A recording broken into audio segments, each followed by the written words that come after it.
dia, meus amados irmãos. Que a graça poderosa, maravilhosa do nosso Deus alcance os nossos corações, nós a compreendamos, a valorizemos, né? Esta graça maravilhosa. E por causa dela, amemos a Deus, amemos a Cristo e obedeçamos aos seus mandamentos, como Cristo diz, né? Se me amais, guardareis os meus mandamentos, lá em João 14:15. Pois bem, meus amados, hoje, quinta-feira, vamos dar continuidade à nossa lição, cujo tema dessa semana é justificação pela fé em Cristo, justificação em Cristo, né? A justificação não está em mim, naquilo que eu possa fazer, nas minhas obras que eu realizo, né? Mas a justificação não vem por meio daquilo que eu faço, daquilo que eu construo, mas por meio de Cristo, aquilo que Ele construiu, né? Pois bem, vamos então aqui à pergunta 9, que diz assim: o que não pode ser comparado com um tipo entre Adão e Jesus? Por que essa pergunta? Porque ontem, nas perguntas 7 e 8 da quarta-feira, né, nós encontramos, por exemplo, no versículo 14, quando Paulo diz: todavia a morte reinou desde o tempo de Adão até o de Moisés, mesmo sobre aquele que não cometeram pecado, né, semelhantes ao pecado de Adão, o qual, Adão, era um tipo daquele que haveria de vir, aquele, o Messias, né, que haveria de vir. Então, Paulo cita aqui a palavra tipo, mostrando que Adão, em algum momento, ele se na sua vida e obra, ele transmitia alguma coisa que apontava para Cristo lá em relação ao tipo. Cristo é o antítipo, o original. Tipo quer dizer, ele era uma sombra, era uma figura que apontava lá para frente para algo superior, né? Pois bem, é por isso que a pergunta 9 diz assim: o que não pode ser comparado como um tipo entre Adão e Jesus, né? Porque tipo não quer dizer, porque em José nós encontramos 85 tipos de Cristo. Mas tem muita coisa em José que não cabe em Cristo, né? Pois bem, vamos então aqui para Romanos 5,15. Entretanto, não há comparação entre a dádiva e a transgressão. Pois se muitos morreram por causa da transgressão de Adão, de um só, Jesus Cristo, muito mais, olha só, vão viver na graça de Deus. Isto é, a dádiva que vem pela graça de um só homem, Jesus Cristo, transbordou para muitos. Que coisa linda, né? Se por um só homem, Adão, veio o pecado e a morte, por outro homem veio a graça e a vida. Que coisa linda, não é? Que maravilha. Então, inclusive, esse texto aqui deveria fazer muitos teólogos que têm abandonado a Bíblia e têm pregado aquilo que a Bíblia não ensina de forma clara, direta e objetiva. Por exemplo, tem teólogo dizendo assim: Deus enviou um Deus, Deus enviou um Deus, Jesus era Deus, e Jesus, quem morreu na Bíblia foi um Deus, Deus morreu por nós. Ninguém, eu desafio qualquer teólogo do mundo que mostre um verso dizendo que Deus morreu. Deus não morre, Deus é imortal. O tempo todo Paulo está dizendo, o homem Jesus Cristo está no princípio da lei, só um irmão da mesma espécie, da mesma raça, pode libertar o outro. Está lá no princípio de Levítico, está lá na base da estrutura, na tipologia. Só um homem pode resgatar o outro da escravidão do pecado e a tipologia. Então, quem morre, Deus não morre. Quem morre é o homem. Então, por isso que Paulo diz assim, se por um homem, Adão, entrou o pecado, a lei exige que por outro homem esse pecado seja cancelado. A lei não diz, um homem pecou, aí um Deus tem que pagar a conta. Não. Não existe isso, né? Cadê o princípio básico da lei, da estrutura da justiça? Qual é a estrutura da justiça? Dente por dente, olho por olho, pé por pé, mão por mão, não é isso? É o princípio da justiça. Se por acaso alguém fizesse uma queimadura em mim e eu queimasse ele, isso era pecado? Não, era justo, está lá na estrutura da lei. Ah, mas Cristo veio e anulou essa lei, dizendo assim, olha, o que é que está escrito? Ah, Jesus anulou a lei? Ou Jesus ensinou a graça de Deus que aqueles que foram alcançados por ela têm que fazer o mesmo pelo outro?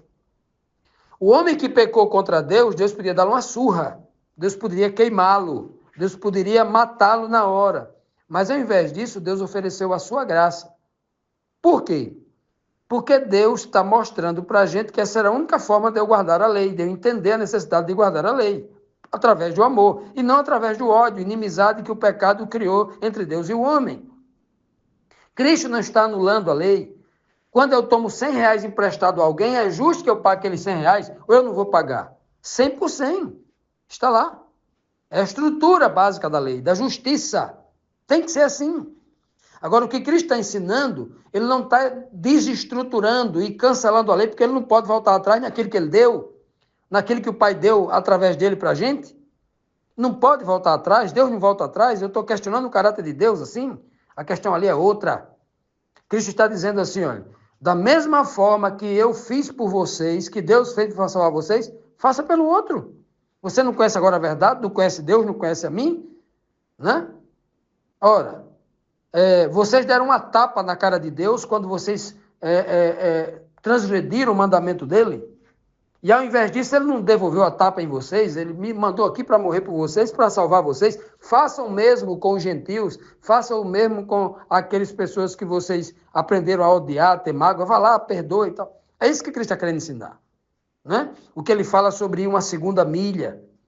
Se alguém te obrigar a ir com ele, vai a segunda, faça algo mais, porque Deus já fez isso por nós, andou uma segunda milha por nós. Ele já fez mais do que o que a gente precisava, do que a gente pediu, né? É isso que Cristo está ensinando. Infelizmente, muita gente não consegue entender isso, né? Porque preso à letra morta, vai procurar o caminho mais fácil para dizer, vamos cancelar aqui para ficar com isso. Mas não é assim, né? O texto bíblico aqui é claro, diz que nós não temos como comparar, né? Entretanto, não há comparação entre a dádiva e a transgressão. A transgressão gerou morte. A dádiva foi para gerar vida. Não pode comparar uma coisa com a outra. Morte e vida são antagônicos, né? Condenação e perdão são antagônicos. Estão em lados opostos, são rivais, são inimigos. Ele diz, pois se muitos morreram por causa da transgressão de um só, ou seja, se muitos morreram por causa da transgressão de Adão, muito mais agora a graça de Deus, isto é, a dádiva que Deus deu pela graça, a dádiva pela graça, que é a vida, de um só homem, Jesus Cristo, transbordou para muitos. Que coisa linda. Aí está o tipo. O tipo contrário. Se por causa de um entrou a morte, por causa de outro, a vida. Se por causa de um veio a condenação, por causa do outro veio a justificação. Se por causa de um veio a morte, por causa do outro veio a vida. Olha que coisa linda, né? Se por causa de um entrou a transgressão no mundo, por outro veio a obediência. Cristo veio nos ensinar a sermos obedientes a Deus. Continuando, amados, vamos aqui para a próxima pergunta, a 10ª pergunta da lição, que nos traz aqui o seguinte questionamento. A dádiva da graça foi só para Adão ou para todos os homens? Em outras, a gente pode também ainda fazer essa mesma pergunta. A dádiva da graça de Deus é dada apenas para as 12 tribos de Israel? É dada apenas para o judeu? É dada apenas para o religioso judeu que estava lá na igreja de Roma, né, querendo se sobressair em glória sobre o gentil? É isso mesmo? Vamos perguntar aqui a Bíblia aqui.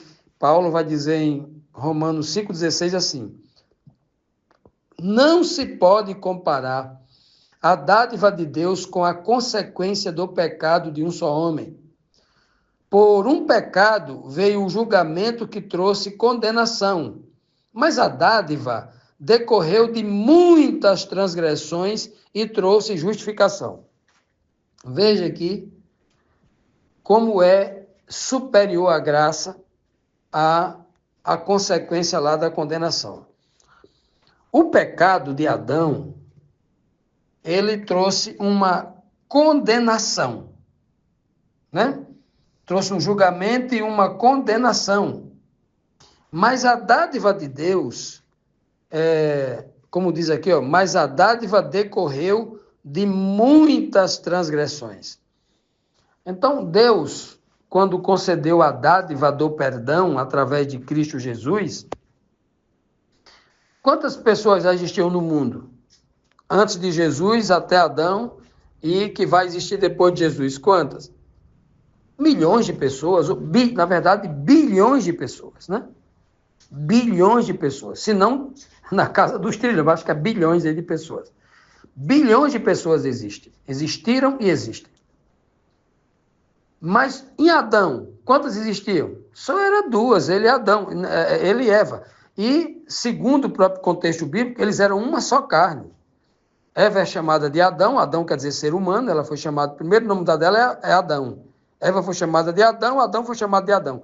Adam quer dizer humano, ser humano. Olha que coisa interessante. Então, por isso que ele está dizendo aqui que na época em que Adão pecou, a transgressão atingiu quem? Um só homem, a consequência do pecado em um só homem. Mas quando Cristo veio, quantos milhões de pessoas a gente tinha no mundo? Né?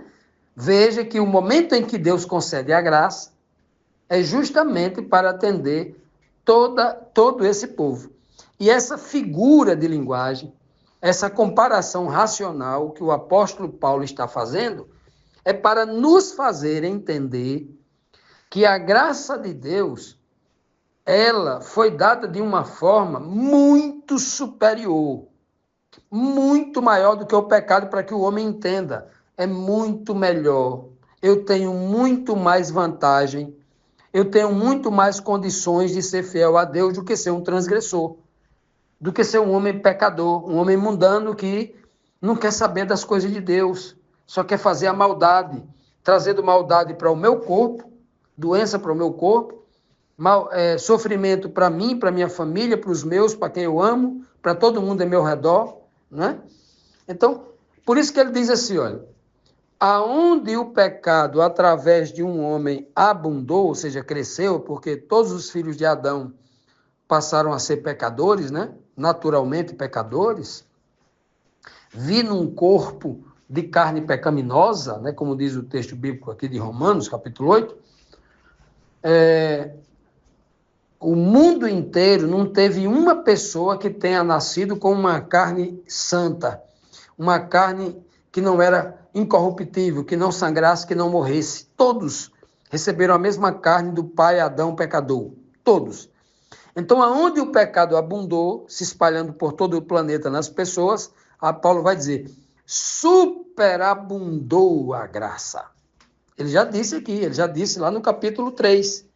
Aonde o pecado abundou, superabundou. É o que Paulo está dizendo agora com outras palavras.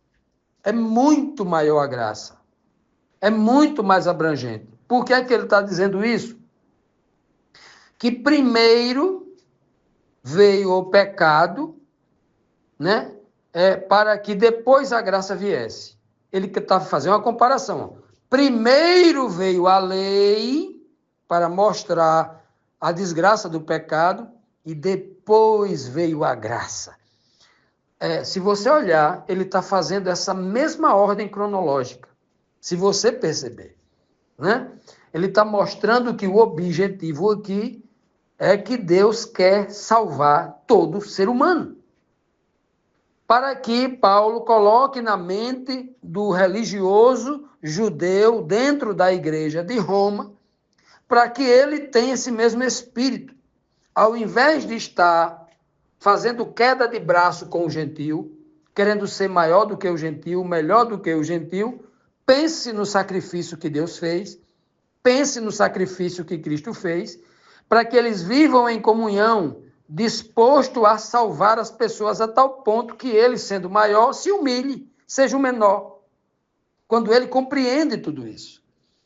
Então, Cristo veio depois de Adão. Se ele veio depois de Adão, quem vem depois é o quê? É inferior ou superior? é inferior. Tecnicamente falando, teoricamente falando, quem vem depois é inferior. Quem vem primeiro, Paulo deu uma aula aqui já, desde o capítulo 2 até o capítulo 4, Paulo vem dizendo que a fé vem primeiro, a fé é maior do que a lei, porque a fé vem primeiro que a lei. Né? E a lei não vem primeiro que a graça? Alguns dizem isso, né? É o que Paulo está tentando ilustrar aqui. E aí? A lei é maior? Se a lei é maior do que a graça, preste bem atenção. Se a lei é maior do que a graça, a lei ia salvar, mas a lei não salva ninguém. A lei só aponta aonde está o pecado para você não. É uma luz que você não pise lá, porque lá você vai se machucar. A lei diz ali tem uma serpente ali, uma cascavel, não pisa que você. A lei diz isso, ela lhe protege. A lei é um muro de proteção, como a própria Bíblia diz, ela me serve para proteger. A graça não, ela salva. Então, pela lógica, quem é maior, a lei ou a graça? Né? Que vem depois. Ah, o Senhor quer nos mostrar algo poderoso nisso aí. Porque Adão é infinitamente inferior a Jesus Cristo. Mas Adão, na carne, ele é superior a Cristo, que ele vem primeiro.